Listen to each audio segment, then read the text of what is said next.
Avant de démarrer cette vidéo, j'avais une petite annonce à vous faire.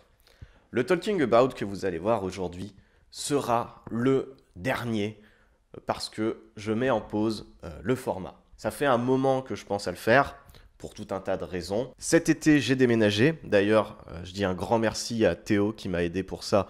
C'était très sympa de sa part.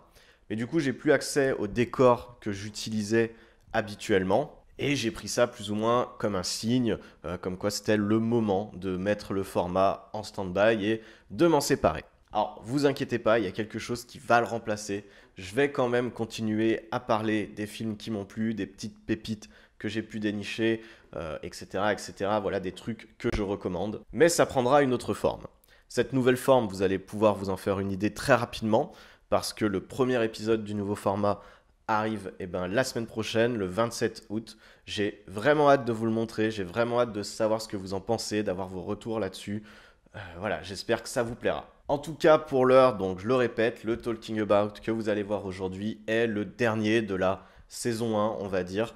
Peut-être qu'un jour, ça reprendra sous une saison 2, peut-être sous cette forme-là, peut-être sous une nouvelle forme, on ne sait pas de quoi l'avenir sera fait. Mais pour le moment, il ne faut pas vous attendre à en voir de nouveau arriver sur la chaîne avant une très grande période.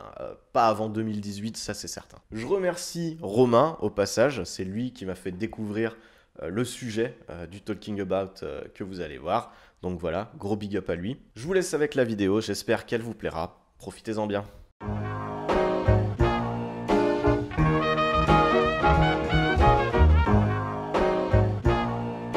Salut les petits loups, j'espère que vous allez bien. Alors aujourd'hui, peut-être que je vais en décevoir certains, mais on ne va pas parler de cinéma, mais de manga. Mais alors forcément, si j'en parle, c'est parce que je ne veux pas parler de n'importe quel manga.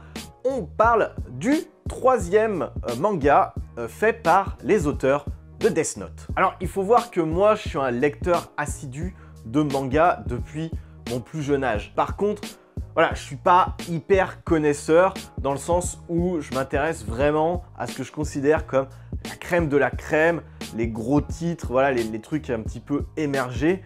Mais j'aime ça, j'adore ça, voilà, j'en lis quand même assez régulièrement. Death Note, pour moi, ça a été une sacrée claque.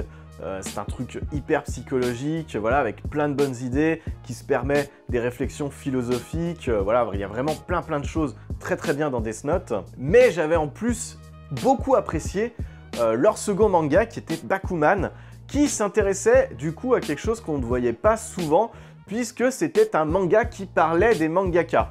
On voyait beaucoup les dessous de ce qui était la création d'un manga.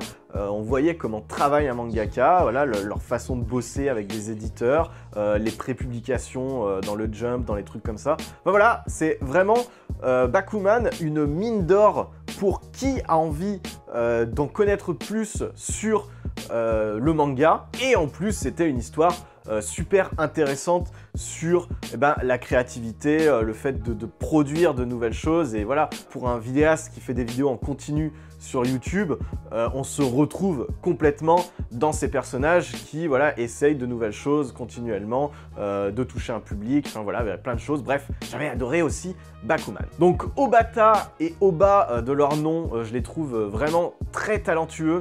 Vraiment pour moi, c'est un petit peu les auteurs contemporains d'aujourd'hui, si on s'intéresse au manga. Du coup, c'était un petit peu un passage obligé, et c'est avec grand plaisir que je me suis plongé dans leur nouveau titre. Donc ça s'appelle Platinum Hand, et de quoi ça parle? Alors, l'histoire, c'est celle de Mirai, ou Mirai, je sais pas du tout comment ça se prononce, mais je pense que c'est plus Mirai.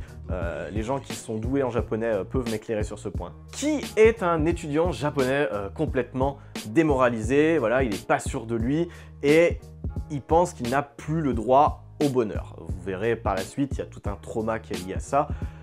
Le pauvre décide de se suicider, il se jette du haut d'un gratte-ciel, et là, il est sauvé par un ange. Malgré tout, l'ange ne le sauve pas vraiment comme ça.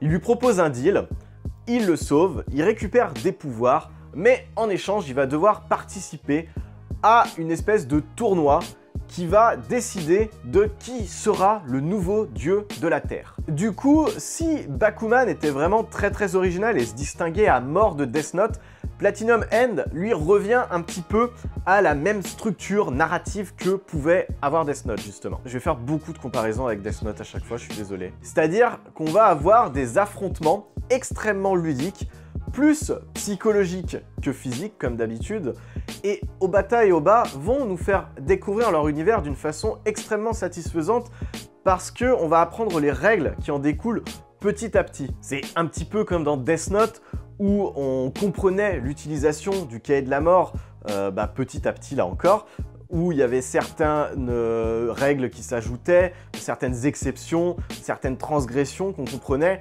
au fil du bouquin. Là, c'est pareil, le départ est super clair et puis plus on avance dans les volumes, alors moi j'en ai lu que 3 avant de vous faire cette review, hein, vraiment, mais je suppose que ça peut encore s'élargir après. Et plus on va voir quelles sont les règles qui peuvent être transgressées, les moyens qui permettent de donner lieu à des situations tarabiscotées, enfin bref, voilà.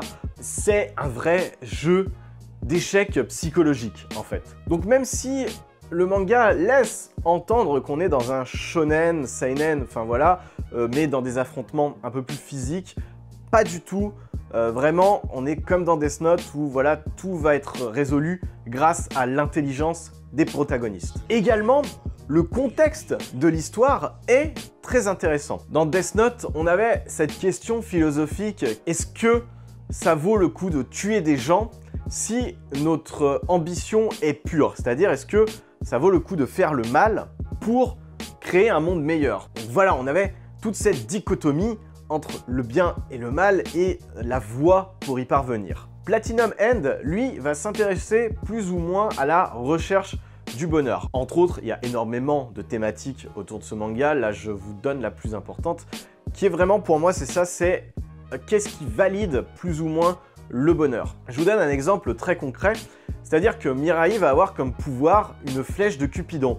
Il va pouvoir tirer la flèche sur quelqu'un et cette personne va l'aimer sans concession pendant 30 jours. Également, Mirai est amoureux d'une jeune fille, comme tout héros de manga bien délimité. La question va être, est-ce que ça vaut le coup pour lui de tirer une flèche sur cette personne pour qu'elle soit amoureuse de lui pendant 30 jours? Du coup, il va être content et heureux pendant 30 jours. Ou est-ce que le vrai bonheur, c'est ne pas faire en sorte que cette personne l'aime pour ce qu'il est et voilà, comme on le vivrait dans la vie de tous les jours. Bref, sans manipuler qui que ce soit. Il va y avoir plein de cas de conscience comme ça dans Platinum End, et c'est ce qui rend vraiment le manga très intéressant et c'est ce qui le démarque des autres mangas du lot. C'est aussi un manga que j'ai trouvé très cruel, alors ça plaira ou ça ne plaira pas, mais je l'ai trouvé encore plus cruel que pouvait l'être Death Note. C'est-à-dire qu'il y a des situations, vraiment, tu le lis, tu te dis, putain ouais, c'est trash quand même, ils vont loin quoi, ils osent des choses. On sent qu'ils ont voulu vraiment partir sur un public adulte, un public de seinen, et qu'ils se sont pas du tout restreints quant à leurs envies. Un autre élément que j'ai trouvé vraiment cool, qui est plus de l'ordre de l'anecdote, mais qui est vraiment marrant, c'est qu'en fait, on sent que c'est aussi un gros hommage aux films de super-héros ou au Sentai, si on veut rester dans le domaine japonais. Et comment ça se traduit? Tout bêtement, les gens qui concourent pour le poste de dieu reçoivent des pouvoirs de leur ange. Chaque candidat est associé à un ange. Et du coup, pour s'affronter, en fait, ces gens-là, pour ne pas révéler leur identité, vont se masquer. Et du coup, ils vont se fabriquer des costumes. Voilà, il y a tout un truc autour de ça. Mais voilà, on a vraiment des héros capés, masqués, avec des pouvoirs. Ça fait vraiment penser à des héros de super-héros. C'est un petit détail, mais je trouve que du coup, ça rend le manga particulièrement réjouissant. On se demande où ils ont vraiment voulu emmener leur truc et on sent qu'ils ont brassé plein de trucs qu'ils aimaient bien. Voilà, les Sentai, les super-héros, l'aspect psychologique qu'ils avaient pu avoir dans Death Note, tout le côté la vie, la mort, parce que ça aussi, ça fait encore beaucoup écho aux dieux de la mort qu'il y avait dans Death Note. Bon, là, c'est les anges. Voilà, il y a plein de choses et de références dans ce manga. C'est encore une fois très riche thématiquement. C'est pourquoi j'avais envie d'en parler et de vous le conseiller. En tout cas, ce sera tout pour cette vidéo. J'espère qu'elle vous aura plu. Comme d'habitude, si vous avez envie d'en discuter, vous pouvez le faire dans les commentaires. Si la chronique vous a intéressé, vous a plu, vous pouvez aussi aller prêcher la bonne parole sur les réseaux sociaux. D'ici qu'on se retrouve, j'espère que vous aurez vu ou lu plein de bonnes choses. Je vous dis ciao ciao et bye bye.